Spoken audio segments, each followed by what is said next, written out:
Okay, it looks like we're falling right on the same numbers as the other side. And when we came to this middle section here where we did a little lapping, we were skipping right on our other mark there. We're actually measuring about 1,000th fatter here than planned than here. I think we're going to go for the same thing, and we're going to see where we blend out in the middle. When we get to the middle, it'll either 100% blend there, or we'll be lightly skimming because of the tool pressure difference, and then we're just going to crank out and then kind of blend that in. Now we're only talking about 1 thou or something like that in the middle here. For how big this diameter is, and for the big heavy equipment and the wear that's on all the rest of this machine, this is still going to be a very close fitting pin.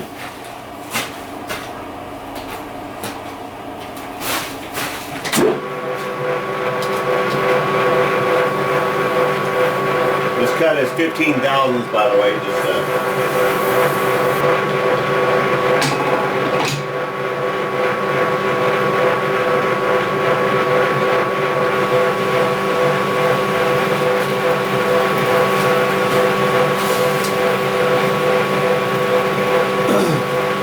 the same insert and the second tip that we've used on here. So I got 2 more fresh edges to try out on a piece of Aquamet material, which we want to test this bit out on as well.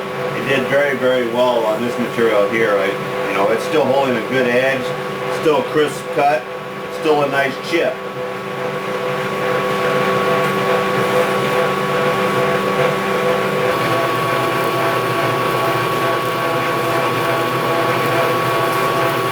Coming up to the split line here,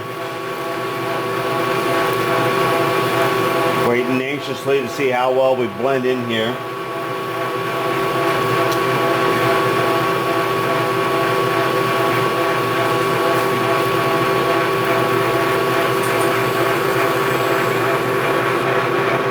And somewhere along the line I lost about 3 thousandths here, so I'm gonna recheck our pass here. Okay, somewhere along the line we missed about 3 thousandths, 4 thousandths. It's about a 2 thousandths cut per side. And right now, I feel like I'm pretty close. And I took a dimension here, took a little tiny cut, and it measures what I wanted to measure. And now, it's always important to have a good feel. Of course, I can't feel with that finger. I had a chip that didn't move. Okay, here we're coming in. Feels like the same diameter on both sides there now.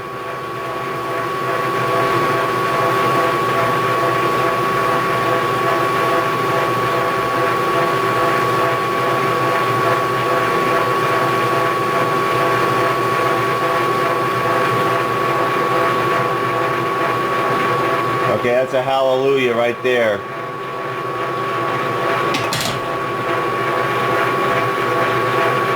Nice. You see how it's skipping on that side right there? Okay, there's no difference right there. I'm going to get a micrometer, check it. We're going to be polishing a little bit, and that will fade right in there.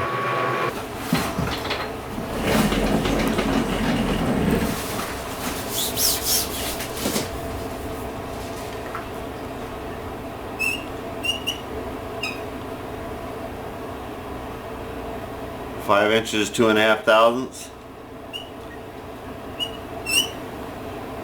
5 inches, 3.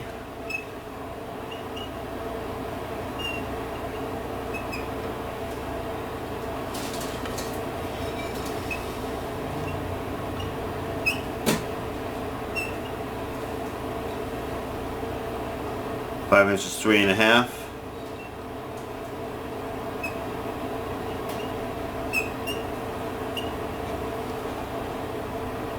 5 inches, a little over 2.5. We're within 1,000ths of blending that in there. There's 5 inches, 3 right there.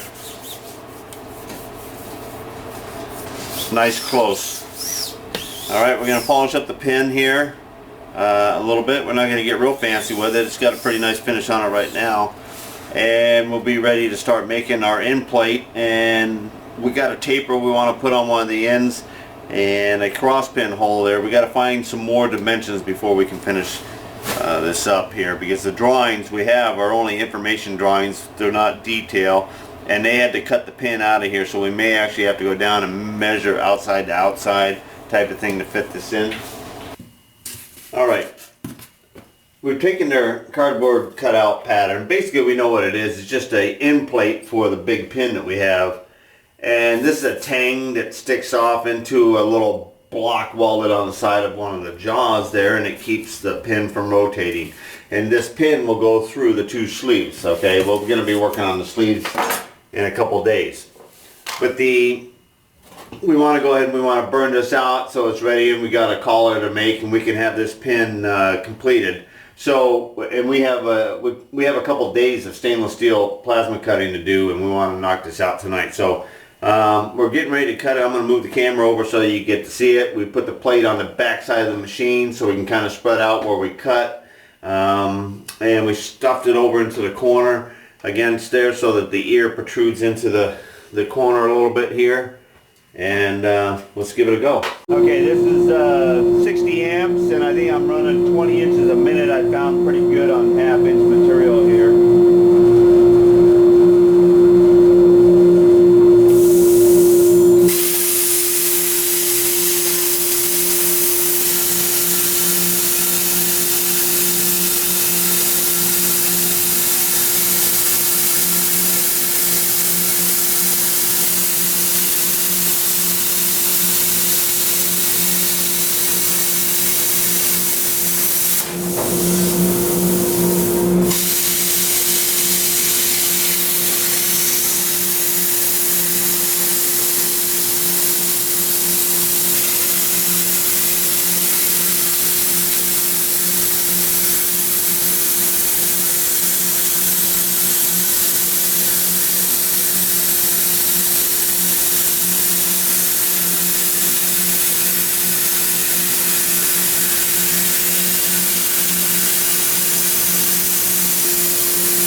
Take a look at the little spot there that we know that it didn't quite cut right at the beginning. It didn't pierce right away, so it has a little straight section stuck in there, and we're going to take a look at it. Alright, well, we had that one little spot that we knew I had a problem on the pierce, but the rest of it was 100% clean, and I haven't done no scraping on the back, no dross. The draft or the drift, not bad. It's all going to be pretty good. There's a 1/4 inch less on the bore there. I think our pin's 5-inch diameter, and I went for 4 3/4 so we could have about 1/8 of an inch per side to skim out of there and prep it for the weld it's going to be on here. And we can clean up the rest of that stuff all on the side here, the mill scale. Alright, that's ready for tomorrow. Alright, we're set up here. We've already done the other side. We're putting a 30-degree chamfer on both ends. One side will be used as a weld, half of the weld prep for the plate that's get welded on the end. The other chamfer is just a leading edge chamfer so that when it goes into the hole and slides through all the components, it'll make it a little easier.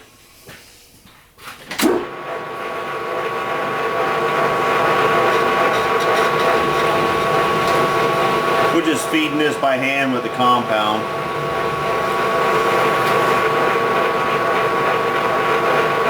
I'm looking for some about 5/16 of an inch on the width there. to 3/8 of an inch.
Alright, that looks good.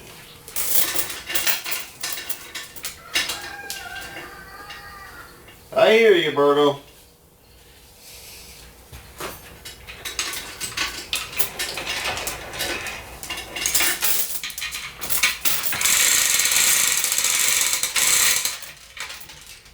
Berto's my rooster. If you haven't been on my Facebook page and know that I had chickens. Anyhow, he's out there talking away. It's about time for me to take some crickets out there. They love their afternoon crickets.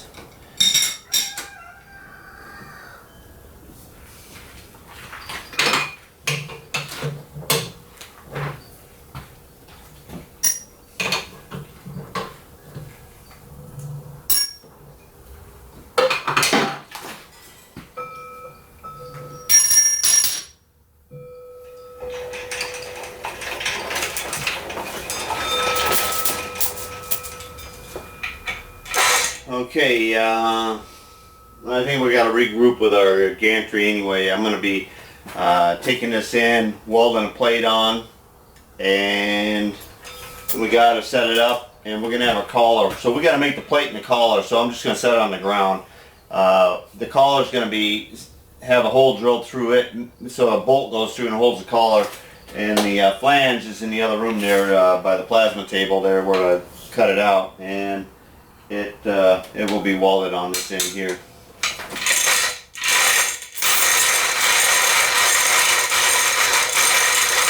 All right, we cleaned up our ways, moved in. We turned our jaws around here and kind of got them eyeballed in there for our plate here. And let's see, which way do we want? We want this to. I want this kind of to be in between here, something like that. Doesn't have to be precision, it's just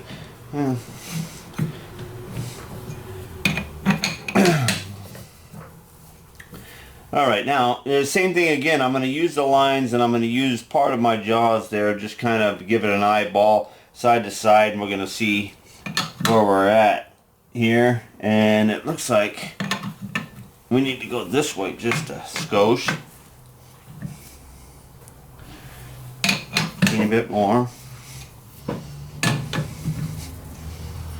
And this way here looks pretty close. Okay, had to run out to the front there. We had UPS man came in. Okay, back to where I'm at here. Yeah, we wanted to come back here just a little bit. So I got a couple new packages in there, so it's kind of cool. One's for a job, and the other one I think is one of my viewers sent me a part. And alright, I think that's pretty well even by eye. We're going to take a look at it. That outside is running real true. We got a 1/4 inch of material to come out of here, so I'm not going to try to dial this in. Another way that I like to go ahead and play with alignment. Let's just say we didn't have any of these in here, but we were able to go ahead and take a scale and measure in from the side, or we found some point of adjustment so that you can eyeball it. Another thing is actually using your surface gauge and lay it on the flat part here. If you had something else on your lathe that, let's just say you had a dome or something on your carriage in the center here, which some lathes aren't flat right here, but there's a flat surface here. You can slide the compound or your tool post back. You can find a flat spot there. There's a lot of different places to find flat spots. Now, taking the surface gauge and just kind of putting it out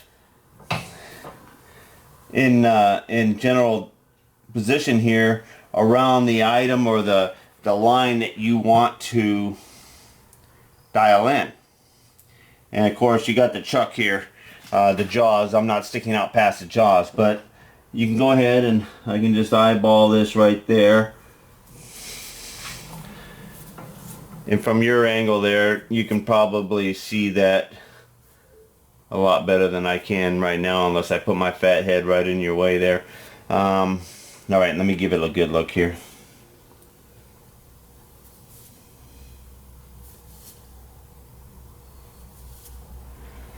Okay, I find that hard to... Okay, I brought you in just a little bit closer here, and I'll roll this over slowly here so you can actually look at the point, and you can see it pretty good on the camera. I kind of glanced in there and you'll see. Alright, I mean, it's close enough for me to live with that. Alright, now I'm going to do a final tension on my jaws here as I go around.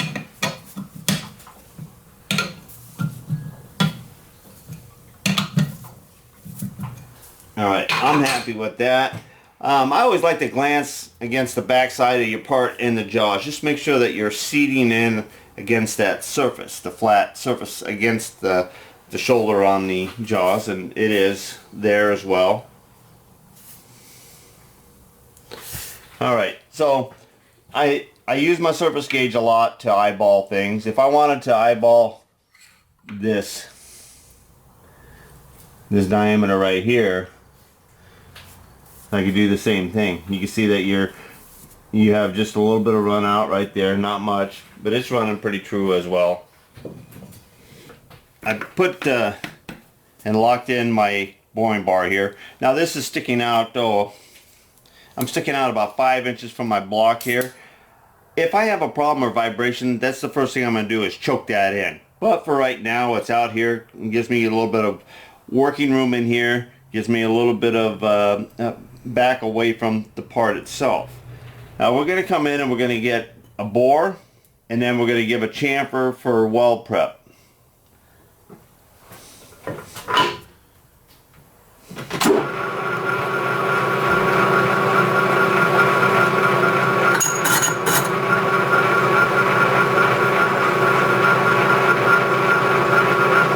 That's like 25,000 per side from the point of touching.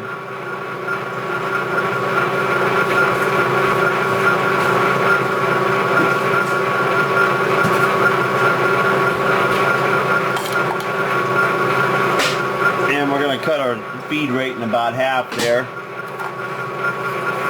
Add just a little bit of oil so that we got some kind of lubrication there. Give it a little feed, it'll work better.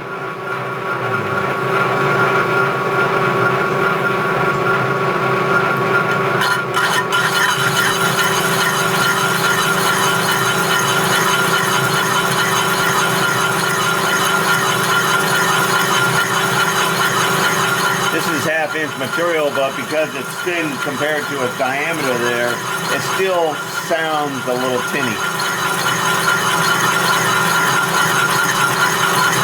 There's a little gold color to the chips coming off.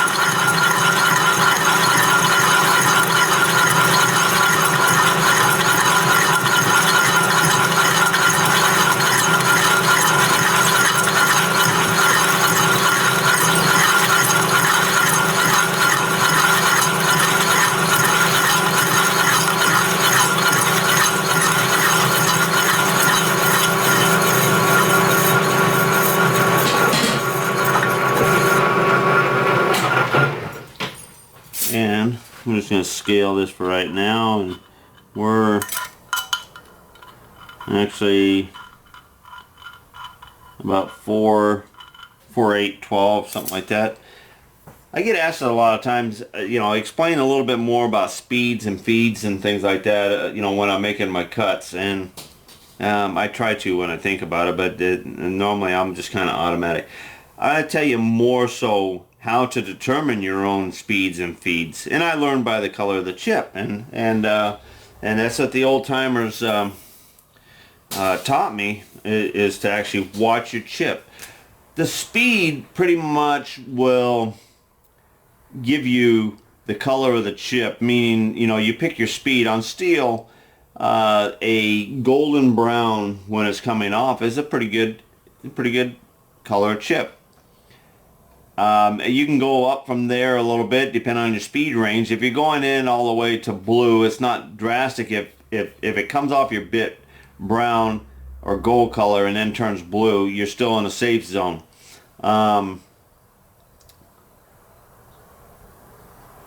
The feed rate will determine your breaking or chip condition as it's coming off. Long stringy chips or breaking, curling, break, it is a general rule. So speeds will determine your color of your chip and the heat that comes off your tool bit, and feed rate will actually determine and adjust your breaking of your chip or the way the chip comes off the tool bit.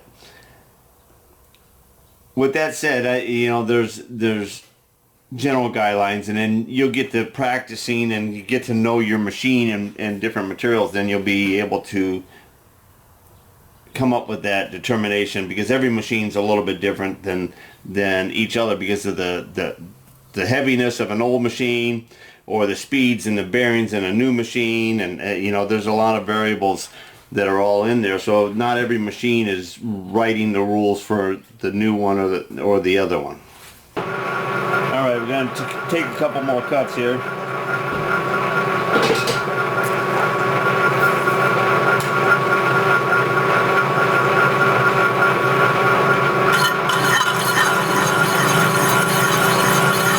Okay, we're gonna go for another cut here. We're like 4/9/25. We're gonna take a 25 thousandths cut here, so we should be like 4/9/75, somewhere in that ballpark there after this cut.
Okay, that was pretty cool. That entire chip went through the hole in the spindle and went right on back and is laying on the floor back there where it's really hard to get at. But nevertheless, you get that once in a while where a chip will take off and it'll just keep peeling, and your entire chip will be one cut. Pretty cool. All right, let's move back here so that we can take a dimension and see where we're at.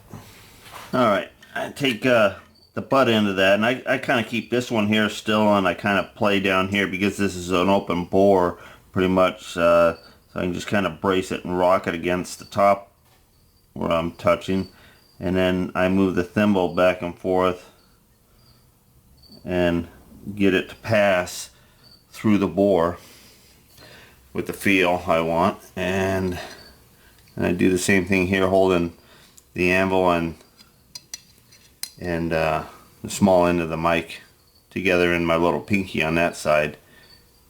Alright, so we're 4 inches 9/77, couple tenths.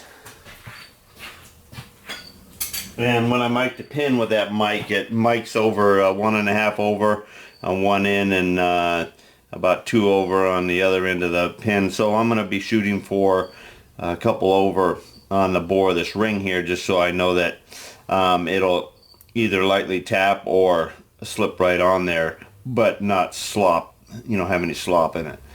So we're shooting that is 25-24, so we're going to go ahead and shoot for 12.5 per side for a finished cut here.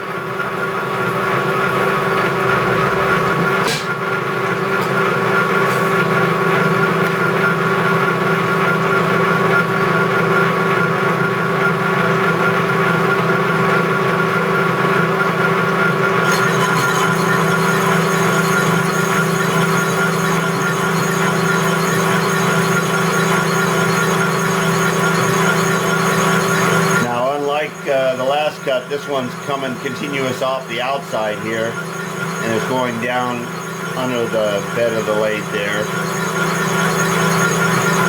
It may catch, they catch easy down in the pan there. It broke off. Now it's starting there. Now it's going down through the bore like the other one did.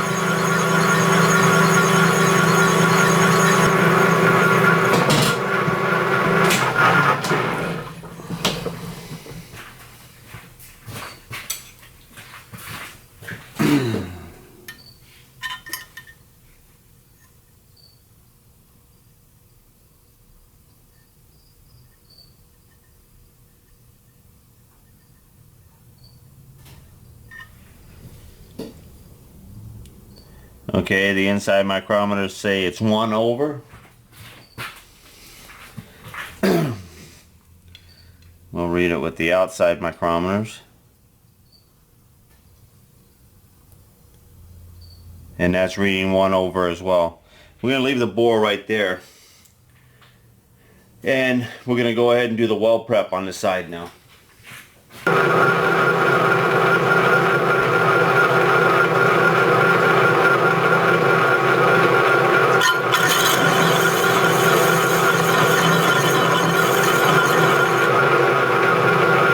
With this kind of bit, you can cut in and out.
Okay, I gotta measure the width of the flat here, so We want to match the one we got.